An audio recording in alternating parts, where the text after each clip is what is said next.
Happy New Year, everyone. Welcome to 2019 and welcome back to Bold TV. Today's guest host is Nicole Goodkind. She's a friend of Bold and politics reporter at Newsweek. Great to have you with us, Nicole. Hi, Carrie. Great to be here. Great to be back. Yes. And great to have you all here. Bold TV is brought to you by Independent Women's Forum, a nonprofit dedicated to developing and advancing policies that aren't just well-intentioned, but actually enhance people's freedoms, choices, and opportunities. We have a great show for you today, the first of 2019. Make sure to leave your comments, questions on Facebook and Twitter. We will be reading to them live. If they're smart and if they're good, we'll give them to our guests. So let's go straight into what's happening.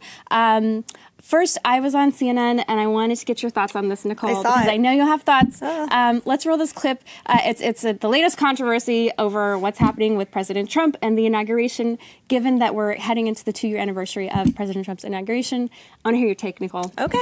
Figure there, $107 million raised for Trump's inauguration. That is double what George W. Bush and Barack Obama raised for their inaugurations, even though they both held more events than President Trump does. I mean, does it in any way raise a red flag for you? Well, as in dating and many things in life, we know that quality is more important than quantity, so I don't think that's the right metric, Ryan, with all due respect. The reporting that Randy mentioned, this all started from a Wall Street Journal article, and if you look article. I love the Wall Street Journal, but this was really a hatchet job in terms of the big key facts that were missing. This recording that was mentioned, the recording, we don't know where it took place, why it took place. We don't even know what was said in the recording. So I think this is yet again another cloud of suspicion around this president because people despise him, because he fought the establishment. That's what this all comes down to at the end of the day.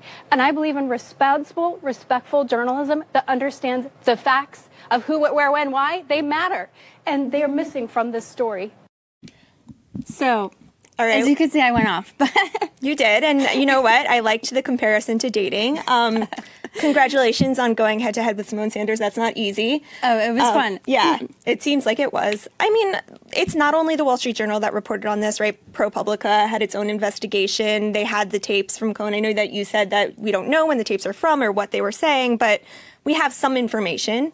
Why not investigate? It does seem like there are legitimate concerns that foreign money was funneled into this. Now, I think that when you look at what the White House was doing, you see Sarah Huckabee Sanders kind of distancing the president from this, right? That was her response. She said, look, he had nothing to do with the inauguration. He was busy. He was doing his own thing. Yeah, it was a totally separate committee. But I think the fact that her instinct, you know, after conversing with all of the strategists at the White House, was to distance the president instead of like flat out denying this, might mean there's something there. It might not. We'll see. Why not investigate? Well, sure. That is fair. But I will say, just given that 90% of the coverage of this president is negative, that's not really balanced. And that's what I told Simone. I said, look, Simone, you used to work for Bernie Sanders. The fact that Trump won is because enough Bernie Sanders voters who were, blue-collar, rural voters, they transferred over to Trump. So the more you attack this president, the more they feel attacked. Right. But I don't think that those are the same argument. I think that's a completely different argument. What we're investigating right now is potential fraud, not whether or not people like the president. No, but I'm just saying, like, it's yet another straw on the camel's back, that's all. It's just another data point. But real quick, I want to talk about Liz Warren, and she declared that she's running for president. She says that she has launched her exploratory run, and she's got a lot of name ID. I've seen the polls that she's coming in around 4th. Usually behind like Biden, Sanders, Beto. Yep. We had someone from Beto's committee, draft committee last year. And so she's maybe could you argue that because she's 4th, maybe she's not peaking too early? Yeah, I mean, you could argue a lot of things. Did you see the video? I thought it was a good video. I mean, she had a clear message, which is really important, and that is, the middle class is under attack, and I fought my whole life to save the middle class, and that's what I'll be doing. I think in a field this crowded, that's what's important. You need that clear message. We'll see if she's the first, I guess, I don't want to say A-list, but, high-ranking contender to declare. I think she'll have a problem if Bernie runs because their policies are really similar. And he is more charismatic. I don't know about that. Well, as far as, like, getting people revved up. I mean, he certainly has a big base from the last time he ran. I think we'll have to see what differentiates them. I know Warren certainly has a lot of policy to run on. She might be one of the strongest contenders policy-wise. You know, she supports the Green New Deal. She has started, you know, she's really into consumer protection. She has a lot going there. The difference is she's a populist, Bernie's a populist, right? But the difference is that Warren is a staunch capitalist. And Bernie's kind of a democratic socialist. So we'll see how that compares. She makes it very clear personally that she considers herself a capitalist. Yeah, I just, the way she talks about business and finance, it gives me shivers. But I think she makes it very clear that she wants business and finance to succeed. She just wants to protect consumers. I don't know if that should give you shivers. Well, the Consumer Financial Protection Bureau, the Government Accountability Office, the watchdog, found that there was rampant sexism and racism at the very agency that she helped create. So that gives me shivers too. All right. Fair. I mean, I just think it's going to be an interesting run. And, you know, she'll certainly elevate the field. You know, it doesn't matter if she's the front runner. She is very smart. She's a Harvard law professor. Although, can we put this tweet up from Trump that I thought was funny about the DNA? Yeah. Warren won 2020th. Yeah. It's just, I mean, because in my opinion, she was trying to exploit Native American ancestry, and the Cherokee Nation said, no, don't use your DNA. This isn't how it works. And they rejected it. We'll see how it plays out. I mean, it's one controversy. If that's all that, you know, the GOP has against her right now, it bodes well for her, I would say. But we'll see what happens. Yeah, we'll see. All right, well, we're going to move on to our first segment via Skype. My long-lost fellow Utahn news columnist Robert Gehrke is on Skype. Hey, Robert, how you doing? Hey, good morning. How are you guys? Thanks for waking up early. It's 8 o'clock over there. Yeah, we're up bright and early here. So the Washington Post recently published an op-ed by Senator Mitt Romney this week. It certainly made splashes. It seemed to show Romney kind of distancing himself from President Trump, saying, you know, I will speak out against the president, maybe aligning himself with the Corkers and the Flakes of this world. So how did you react to this? Well, I mean, it wasn't anything that we haven't heard Mitt say before. I mean, these guys have a history at this point, right? Mm-hmm. If you remember back to 2016, Governor Romney called candidate Trump a fraud and a phony and said his promises are worth less than a degree from Trump University. Then Trump sort of made this overture to try to, you know, maybe recruit Mitt to be Secretary of State. Obviously, that didn't happen. Trump endorsed Romney's candidacy, which was unnecessary. I think Romney was going to win that race anyway. So there's been this tension, this sort of ongoing tension between the two. And we've seen it now bubble over again. I think it's interesting, the timing of it, because, you know, candidate or Senator-elect Romney hadn't even been sworn in yet. It was sort of his first kind of, you know, official action, I guess, is to pick a fight with the president, which seemed a little out of character, mm-hmm. and you know, probably maybe gets him off on a bit of a rocky footing with the president. Yeah, well, and do you think that's what Utahns want? You know, I think it is, actually. I mean, if you look at the poll numbers, Senator Romney got about 62% of the vote in the state, so he won by a 2-to-1 margin. When he's run for president before, he's gotten about 70% of the vote, and so he's very popular here. Trump, on the other hand, is bouncing around about 45% in his approval ratings in the state, and so I think, you know, and during the campaign, Senator-elect Romney, Senator Romney now, was very upfront about saying, you know, I'll work with the president when I agree with him, and when I don't agree with him, I'm going to say that I don't. And if you look at the criticisms he made, they were very much in line with what we've seen him say before, in that he's criticizing the character of the president. And even though they agree on policy issues, Senator Romney, for example, supported the tax cuts. He said just the other day, he supports the border wall. He says he's more hawkish than the president, even on immigration. And so there are places where they do agree, but I think on those places, particularly the character issues that Senator Romney raised, where he was talking about, you know, the lack of an adult in the room anymore with the departure of Mattis, departure of Kelly. You know, those are the issues where Romney's going to hit him. I think the other thing is let's let Nicole jump in. I just want to know. So you said this would appeal to Utahns, but you know, it seems like Republicans in general don't tend to like Romney that much. Democrats don't like Romney that much. Who is he trying to appeal to here? What is his base? Because the same day he wrote that op-ed, he turned around and said he would vote for the border wall too, right? So what is he trying to achieve with this? Also, to add to that, Trump is very, very popular within the Republican Party. His approval rating's 80-90%. So, right, it does seem like it's the party of Trump at this point. Not in Utah, to be honest. I mean, and that's and the issue is that Utah Republicans have big problems with the manner in which he does what he does. You know, they have big problems with the tweets. They have big problems with his personal, some of the statements he makes. That's not the way that Utah Republicans operate. And so I think, you know, if Utah Republicans are given a choice between Senator Romney and President Trump, they're going to pick Senator Romney every time. And so I think Mitt knows that. But I don't think that's the audience he was necessarily writing this for. I think, you know, I think what this was sort of him entering the Senate and trying to make a statement saying, I'm not just a freshman senator. I have this elevated profile. And in a heartbeat, you know, he's sort of announcing his entry into the Senate. Do you think he's announcing he might run for president? Right.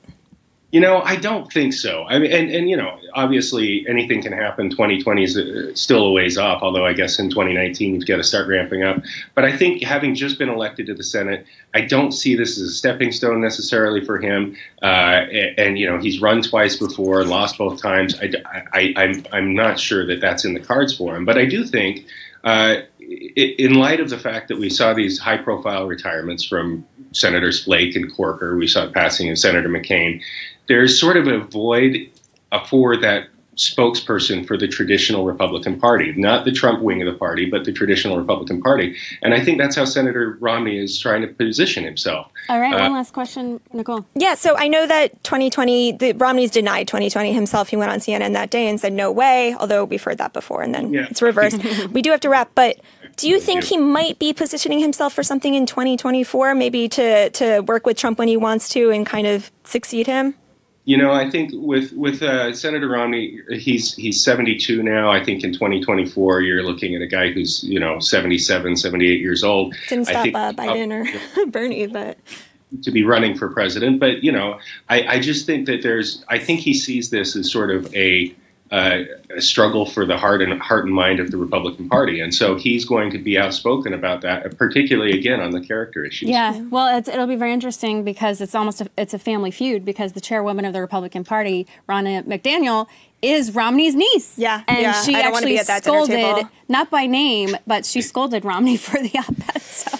Yeah, as a freshman senator. Yeah, and that's what I mean about him, though, sort of getting this marker out there early and making a statement. And yes, she shot back very aggressively, you know, keeping it in the family, I guess. Yeah. All right. Well, Robert Gehrke, thanks for joining us. Thanks. Great. Thanks. Good to see you guys. Nice to see you. Take care. For our next segment, we have Professor Richard Wolff, founder of Democracy at Work, and joining us via Skype in just a minute will be Dominic Green. He's life and arts editor at Spectator USA.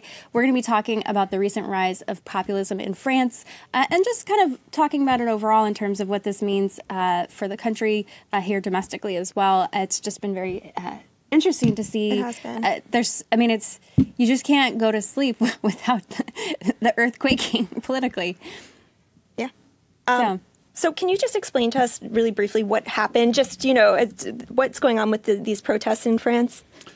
Yes, approximately 7 weeks ago, a group of people who hadn't been politically active in France before sort of announced that they'd had it. There was a recent act by the French government to raise the price through a tax on fuel, right, gas and oil, ostensibly to deal with ecological, environmental issues.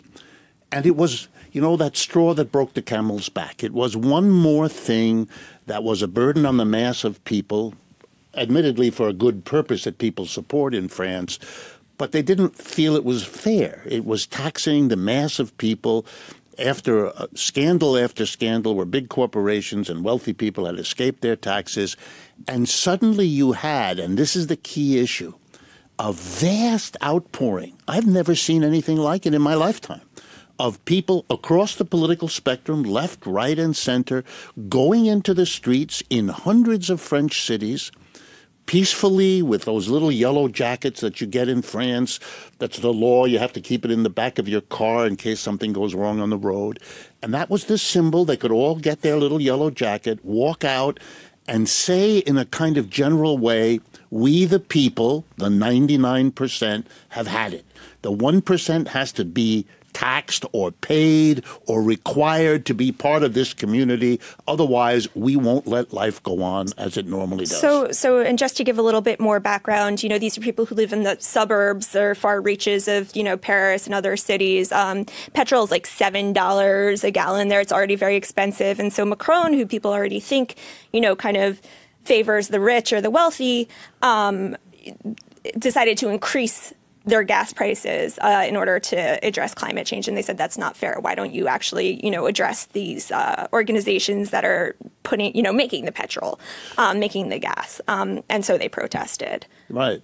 But the thing I think that's most important is this is the entry of the mass of people into politics. It's not waiting for the election. It's not going through the polite form of this party or that party. It's saying we've had enough. And I think it's part of Occupy Wall Street, Bernie, all over the country. And the yellow... I hear Tea Party. I hear anti-tax, which I am all... Professor, I think we have very different politics, but I'm with you. I don't like taxes. But I want to bring in via Skype our guest. Dominic, you there? Hello, how are you? Hi. Dominic, so you wrote an essay recently on, if we can put his headline up, the virtues of nationalism. Do you think this instance here in France is a case of nationalism in terms of the average everyday people, populist in some respects, standing up and taking their power back? Well, yes, the Spectator article was part of an interview with Yoram Hazony, who's a theorist of these things. And his point is that the nation state remains what most people would like to live in. And that means there is a big tension between the way the global economy is organized and the way that local politics is organized. And I think Richard has a point when he's saying that this is people who have had enough. That said, in France, there is a long tradition of people coming out and protesting and blocking motorways and so on at the slightest instance. Yes.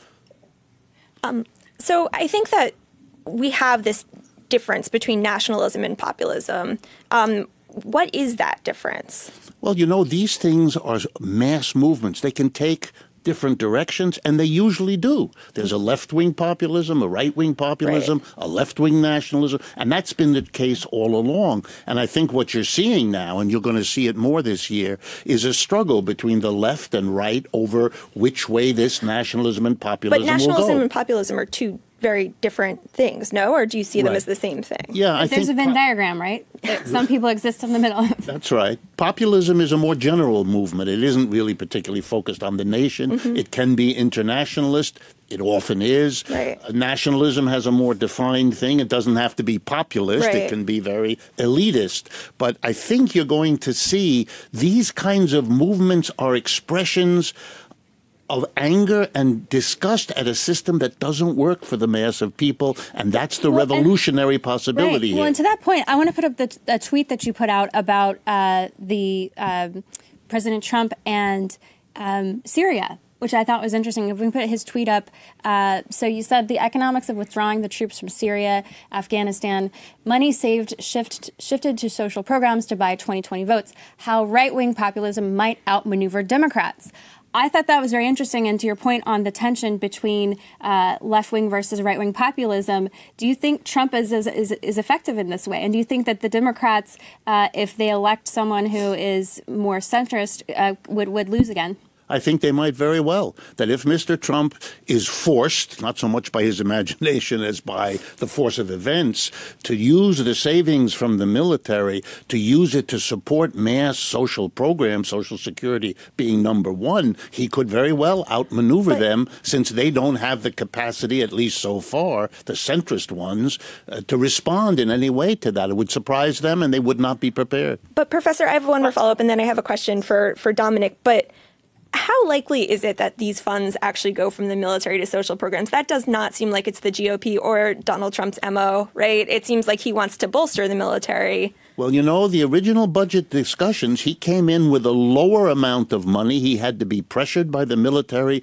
to raise it. He did that. But the way Donald Trump works. He did it to get through that difficulty, and now might very well come now with an excuse that they don't need it for the Syria, they don't need it for Afghanistan. He can perhaps return to his original lowering of that budget, and wow, would he appear interesting to masses of people if he did that, since they don't really care that much about those things, and did something very concrete to help them in the manner that typically progressive Democrats do. He would have outmaneuvered them, and it wouldn't be the first time that kind of maneuver would work as it has for him so far, even starting in his campaign. Right, we're playing 10-dimensional chess here then.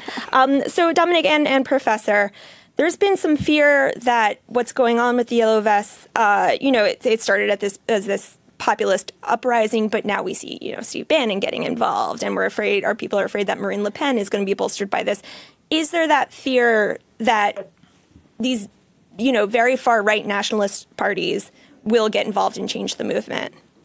I think we have to understand that all politics is populist these days, and it has been for a long time, especially in the United States.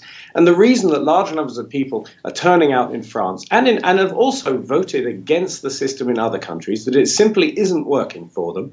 The center of politics has become completely hollowed out, which is why the only parties that genuinely interest people and the only politicians that genuinely interest people are on the fringes already. The Gilets jaunes in France are going to be across the board, but the people who capitalize this are not going to be in the center. It's going to be the hard left, which has survived the death of communism in France and remains a strong presence in French politics, and it's going to be the hard right. If you want to find a politician who, in the way of often American analysts say, who is the leader of Europe?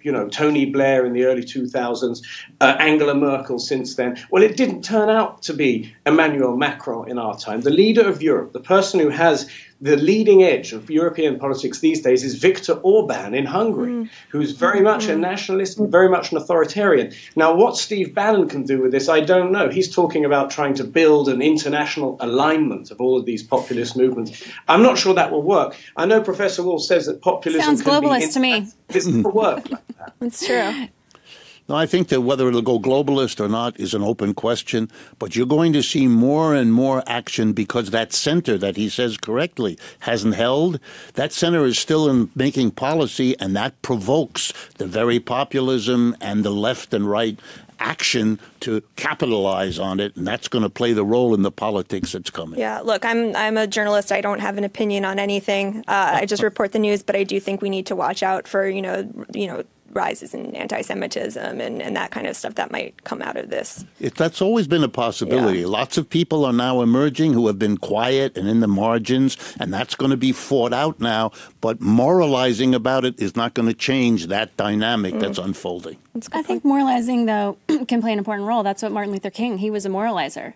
To talk about the moral underpinnings of society, that's very powerful. We'll have to have you back to discuss this more. We got to wrap. This is super interesting. Thanks so much, Richard Wolff, for joining us, and Dominic Green. Thank you so much. Thank you. Yeah, we have to have you back. Yeah. So let's bring in a few of your comments while we transition to our next guest. Bob Biddle says, what are you wanting out of government? Free everything doesn't work. Look at Europe, Cuba, and Venezuela. And Debbie Bulow says, all blue 2020. There you go. Maybe she's a Liz Warren fan. Hilda says Trump 2020. And Rondalie Deschamps, a longtime friend and viewer of Bold, says Happy New Year, Bold. Yeah. Happy New Year to you, I think Rondalie. what's going on is so interesting in France. I don't know. It really caught my attention. I do agree. I like the comment I think Dominic made that the French do love to protest. But the fact that, Professor Wolff said he's never seen anything like this before in the long history of French protests is incredibly interesting. Well, I was shocked to see, I was very glad to see they were protesting taxes. Yeah, I mean, and it is interesting because I think they do want to find some solution to climate change, but it's something we should take note of as we consider the Green New Deal and other approaches, how to kind of keep the middle class okay through all of this. Yeah. No, yeah. Our interests are aligned. Good. All right. We're going to move to our next guest via Skype is Sabrina Siddiqui. She's politics reporter at The Guardian. Welcome, Sabrina. Hi. Thanks for having me. So, Sabrina, you recently wrote an op-ed on the challenges facing the newly democratically controlled House. How do you think the Democrats are going to deal with these legal investigations that are, impacting most of President Trump's advisors? Well, I think that there is a big challenge ahead for Democrats in terms of trying to determine what balance they should strike between legislating and investigating. They have a very eager caucus that wants to go after everything from the president's tax returns to the conflicts of interest within the White House, a lot of the misuse of taxpayer dollars by members of the president's cabinet.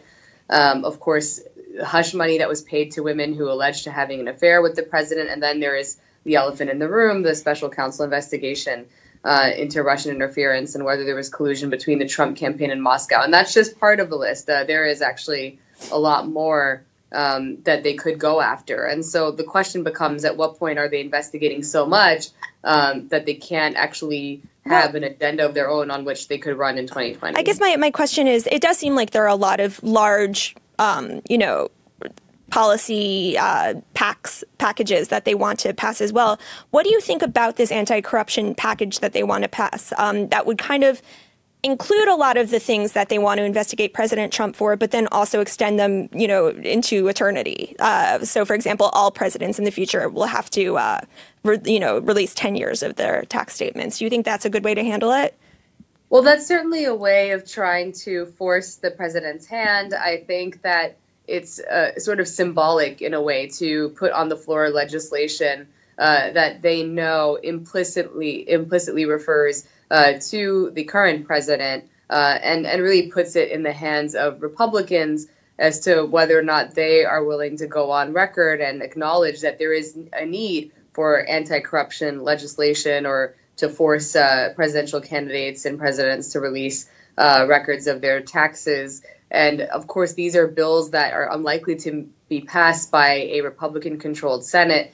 Even if they were, for some reason, passed by Senate Republicans and approved by Congress more broadly, the president would almost certainly veto them. But it's certainly a way of just putting these issues out in front of the public and saying, look, we're trying to act as that check and balance that we feel Republicans weren't fulfilling when they controlled both chambers. And it's the president who's now trying to block in the pursuit of his own interests, this legislation from moving forward. Sabrina, we have a viewer comment. Edmund Holt says, why not just leave Trump alone and work with him and we can move mountains? I think one example of moving mountains is this bipartisan criminal justice reform bill that just passed. We're going to talk about it later in the show. But that was overwhelmingly Democrats and Republicans working together. Isn't that what voters were signaling? I guess what were the voters signaling by having a bipartisan Congress? That they want people to work together or they want people to go down these rabbit holes? Well, I think it's sort of a combination of both, because on the one hand, clearly you had a resounding message in the House, which is primarily waged in these suburban districts where President Trump is unpopular, that they wanted some change and they did want some more oversight. Clearly, the president's low approval ratings factored in, whereas in the Senate, we were primarily dealing with Democrats who were facing tough reelection battles in conservative states won by Trump. So there was sort of already an uphill battle there. And that's why you ended up in part with a divided Congress. I do think the president is also still very popular with his base. But certainly, I think it depends on the issue. I think the president himself referred to yesterday infrastructure as a place where he would be willing to work with newly minted Speaker Pelosi and Democrats. But there hasn't really been much potential on the part of this president to focus on achieving any big deal, with the exception of criminal justice, which was largely the work of Jared Kushner, his son-in-law and senior advisor. Otherwise, on immigration, on trade, there hasn't really been a lot of interest on the part of the president in legislating. So it's sort of one of those things where you kind of have to wait and hold your breath and see if he's actually willing to engage in negotiations with Democrats, or if for now it's all talk. And it's really just the next big controversy that comes out of the White House that causes things to fall apart and makes it all the more difficult for Democrats to work with this president. It seems like the Democratic Party and, Nancy Pelosi in particular yesterday did outline some very large pieces of legislation that they want to get passed, though, right? They probably won't because it's a divided Congress. But will anything happen on climate change? Will anything, happen on Medicare for all? I think that when it comes to the more progressive priorities, the fact of the matter is that it's hard to imagine a Republican-controlled Senate working in tandem with Democrats in the House to enact, for example, climate change legislation or Medicare for all, which are very much issues that are of utmost importance on the left. Not to mention the president himself has denied the science behind climate change.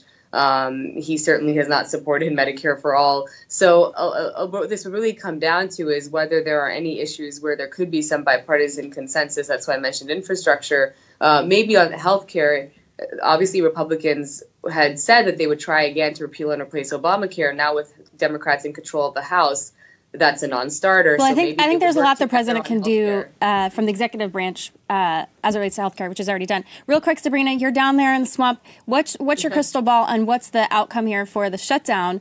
Trump is saying that it's all the Democrats. This is a 2020 ploy. They're trying to use this. They don't care about border security. They had voted for border security in the past, and now it doesn't matter just because he's president.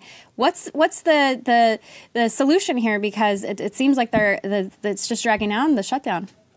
Well, I think that my crystal ball tells me this will probably be a game of semantics. The Democrats are not going to give the president money toward the border wall, but everyone is talking about fencing, which is already in place, and just general funding for border security. And so ultimately, I think there'll be some sort of package that reopens the government and gives some funding toward border security, maybe fencing, wiring, and then everyone can walk away and declare victory. All right, fencing. We'll see. Sabrina Siddiqui, thanks so much for joining us. Thank you. Thanks for having me. So joining us here in studio for our next segment is Marc Morial. He's the CEO and president of the National Urban League. Welcome, Marc. Hey, thanks for having me. Hi. So congratulations. How do you think the First Step Act will help improve the criminal justice system? It's going to do a number of things. Look, thanks for having me. Congratulations to Bold TV for what you all are doing, adding to the conversation in America. The First Step Act, is really an amalgamation of what originally passed in the House, which was a First Step Act related to prison reform. This is back in 2015, or no? This past this is the most year, recent one. And then what happened is when it got to the Senate, the sentencing provisions were added on, which gave us, I think, a very important bill and a historic bill. So here's what it's going to do. Number one, it's going to affect those who were convicted of crack cocaine before 2010. Maybe 3,000 to 4,000 people are now, because it's going to make provisions which reduce that disparity retroactive. Maybe 3,000 to 4,000 people can now petition a judge to get their sentences reduced and get immediately released. I think that's a very important component. The second is it's going to have an effect on mandatory minimums. It's going to provide for a judge the opportunity to do what's called an avoidance of or downward departure from a mandatory minimum for more people who are convicted of nonviolent offenses. And this is certainly a core component of where many of us who've worked long and hard on criminal justice reform have really been critical of what we've done in the federal judicial system.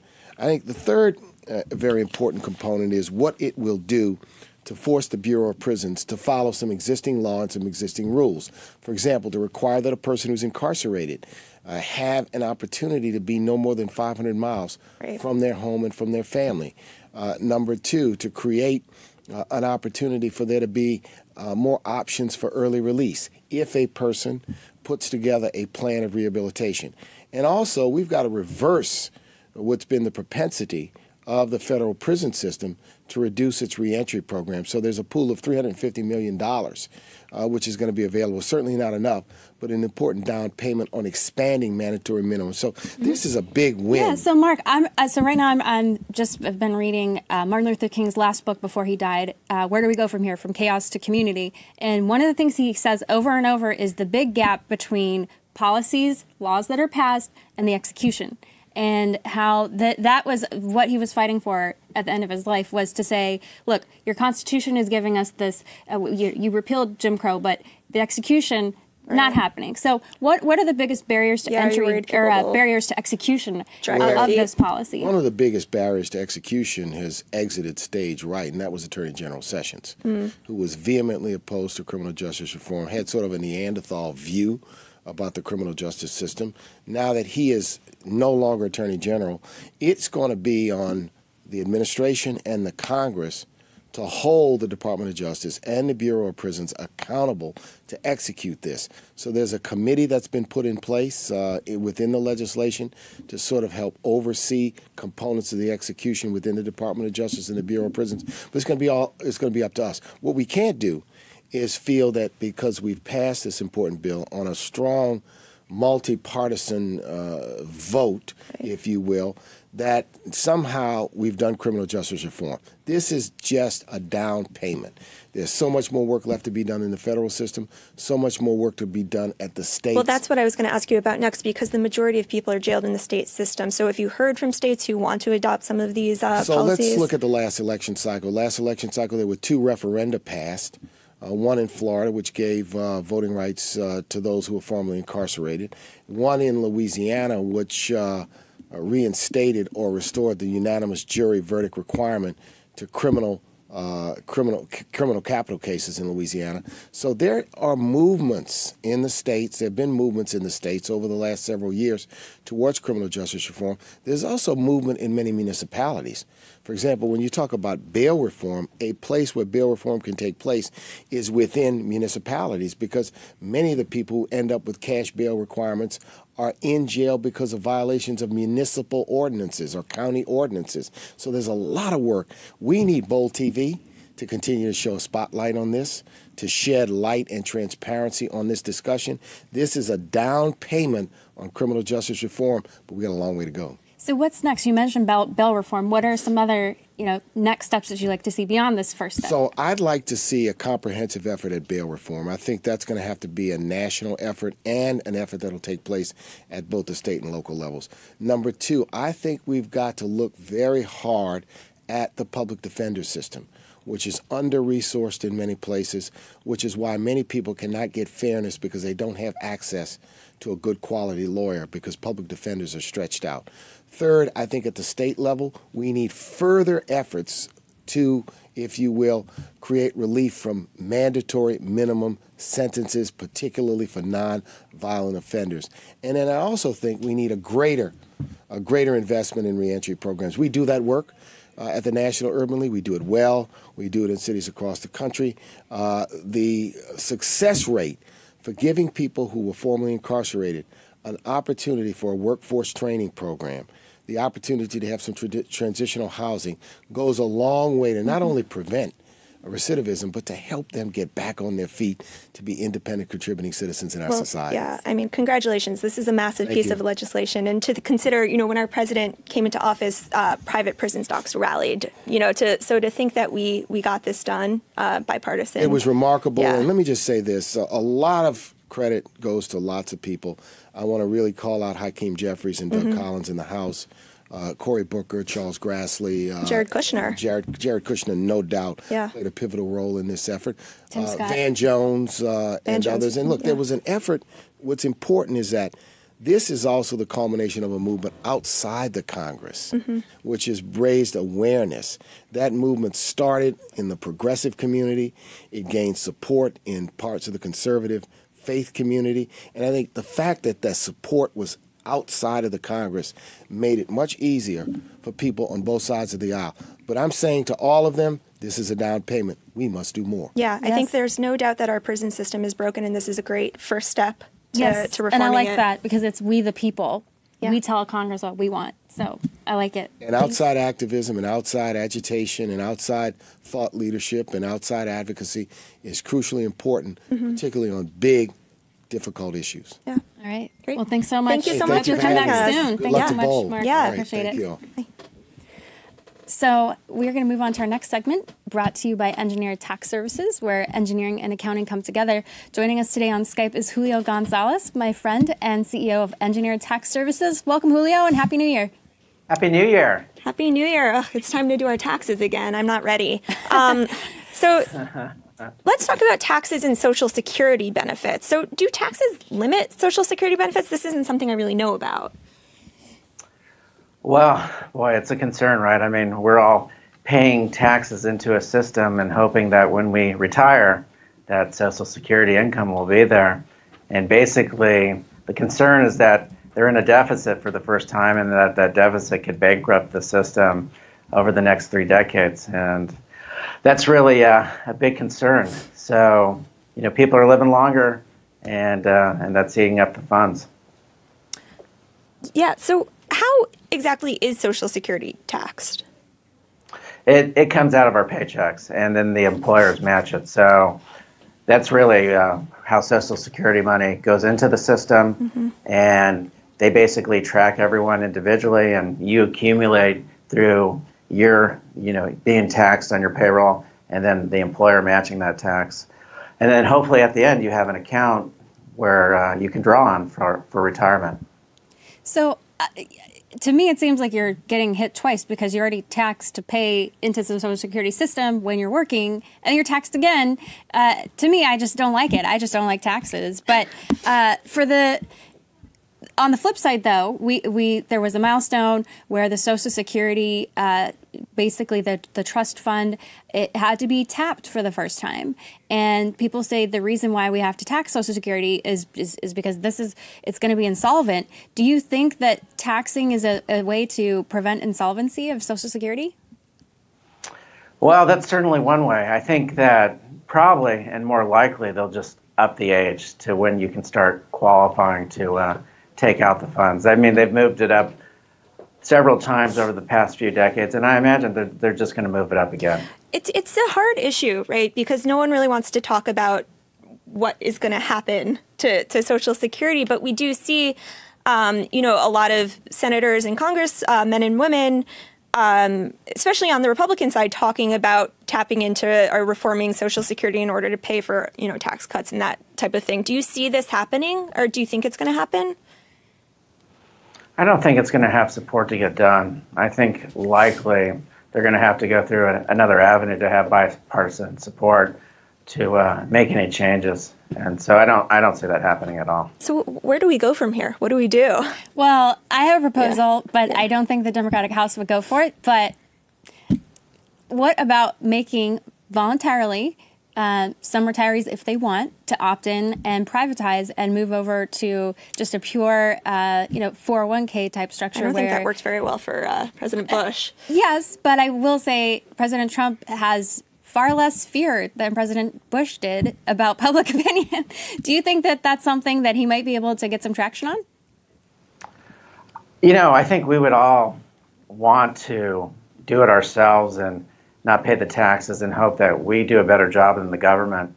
But ultimately, I think the government's fear is that people won't do it, and then they'll become very reliant in their retirement ages on the U.S. government. Yeah, I know it's a mixed bag, right? I mean, I think we all feel like we could do better, but I just don't think the trust is there ultimately. Yeah, I think we have to also remember before the New Deal, there were old people who were literally just starving, in the streets. They had no retirement. There was no safety net. So it's a really difficult situation. Julio, you mentioned they might raise the age. What do you think? Because Social Security was created when the average life expectancy was much lower than it is today. Do you think that it's actually lagging behind because we've really shot up in terms of life expectancy overall relative to when Social Security started? I know it's ticked down the last couple of years, but it is much higher than when we first started Social Security. Yeah, it started at age 62, and now we're getting close to 70. And so I think we'll probably get into that 70 range. And, that's unfortunate. I think, a lot of people retire earlier than that and rely on that income.